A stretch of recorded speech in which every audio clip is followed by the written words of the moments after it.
السلام علیکم، آپ دیکھ رہے ہیں کے نیوز ایچ ڈی۔ میں ہوں حارث علی شاہ گیلانی۔ چلتے ہیں آج کی اہم خبروں کی طرف۔ لے جانے Quality product جانا by Khadim's Khadim Milk Foods, کا Sahiwal. ہے زمانہ۔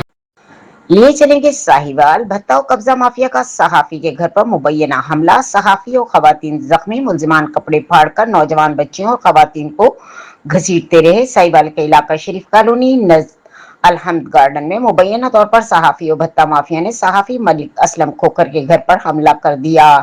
ابتدائی اطلاع کے مطابق غلام جیلانی نامی شخص اپنے 10 سے 12 مسلح ساتھیوں کے ہمراہ گھر میں داخل ہوا اور صحافی کو تشدد کا نشانہ بنایا۔ گھر میں موجود نوجوان بچیوں، بیوہ بھابھی اور صحافی کی اہلیہ کو تشدد کا نشانہ بنایا، کپڑے پھاڑ کر نیم برہنہ کر دیا۔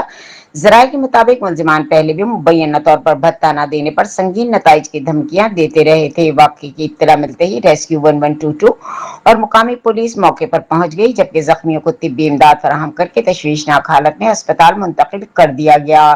پولیس نے واقعے کی تحقیقات شروع کر دی ہیں۔